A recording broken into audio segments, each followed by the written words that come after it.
Have you ever noticed how the people who try the hardest to impress everyone are usually the ones who feel the most invisible? It's strange, isn't it? The louder they laugh, the more carefully they dress, the more perfectly they speak, the more you can sense something fragile underneath. There's something strange about constantly seeking approval. It looks like confidence, sounds like charm, but feels like quiet desperation. Why does someone become the person who can't stop performing even when no one is watching? Today, we'll explore that.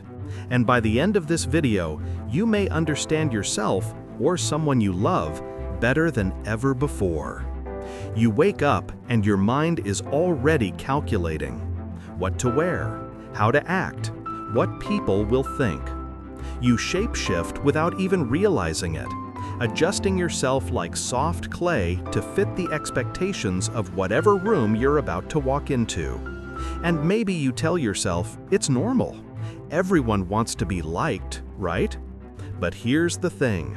People who try to impress everyone aren't driven by confidence. They're driven by fear. The fear of being overlooked. The fear of disappointing someone. The fear that if they stop performing for 5 seconds, someone might see the real them. You walk into a room and your instincts activate like a radar. Who looks bored? Who looks important? Who looks like they need to be entertained? Your emotions rearrange themselves to match the energy around you, because somewhere inside, you learned that blending in is safer than being fully seen. But the truth is, this behavior didn't appear out of nowhere. It was taught, conditioned, repeated. And this is where it gets complex. The hidden roots. Psychologists often talk about attachment patterns. People who try to impress everyone commonly develop what's known as anxious attachment. It often begins early in life, maybe with a parent whose affection felt inconsistent, warm one day, distant the next, loving in the morning, distracted by evening. So as a child, you learned a simple rule. I must earn love.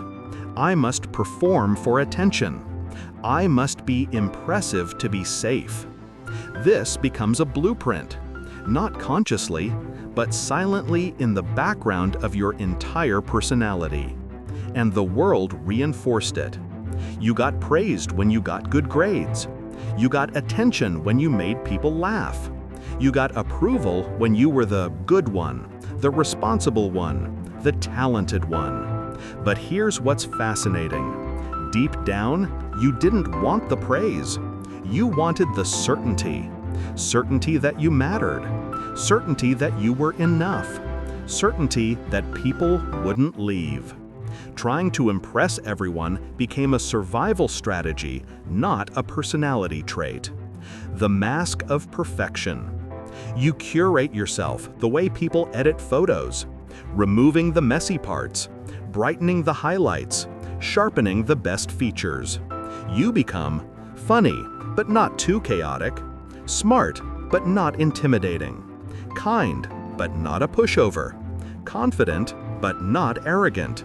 You're constantly tweaking how you show up, like adjusting a mirror that never stays still. And maybe you wonder, why can't I just be myself? Why do I care so much about what they think? Why do I feel responsible for their perception of me?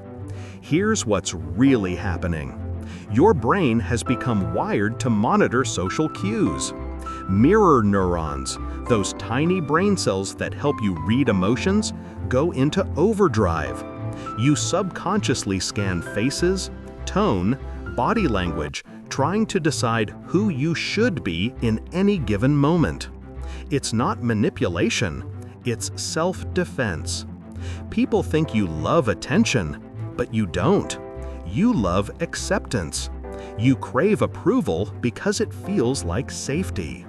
But the truth is, you rarely receive the type of acceptance you're actually longing for. Why? Because the version of you that people applaud isn't the real you. The internal contradiction. And this is where it gets interesting. You try to impress everyone, yet you never feel impressive enough. You try to make everyone happy, yet you feel secretly unhappy with yourself. You want people to like you, but you don't trust their compliments. How can you? They're praising a version of you that you carefully constructed. You're playing a character, a role, a performance you've practiced for years. And sometimes, late at night, you catch glimpses of the real you beneath the armor, and it terrifies you. Because what if that real version isn't enough? The why you can't stop. So why do some people become chronic impressors? The psychology behind this runs deeper than insecurity. Reason 1, conditional love. You learned early that affection was earned, not given. So now you chase approval like oxygen. Reason 2, fear of rejection. Rejection doesn't just hurt, it feels like a threat to your identity. So you prevent it through perfection. Reason 3, identity diffusion. When you adapt to everyone, you lose yourself. You forget your own preferences because you've memorized everyone else's. Reason 4, emotional hypervigilance. You're always scanning your social environment, predicting reactions before they happen. Reason 5, a deep belief that real me equals not enough. The core wound. The silent belief that if people saw the unfiltered you, they'd leave. This belief shapes every relationship you enter, every conversation, every decision. The long-term consequences. Here's the truth. Trying to impress everyone works at first. People like you, they admire you, they compliment you. But over time, something strange happens. You feel more and more lonely. Why? Because people love the performance, not the performer. They love the persona, not the person. They love the mask, not the face behind it. You find yourself in rooms full of people, but feel strangely disconnected. You're surrounded, but unseen. Appreciated, but not understood. And maybe the worst part? You start losing track of who you actually are. What do you genuinely want? What do you enjoy? What do you dislike?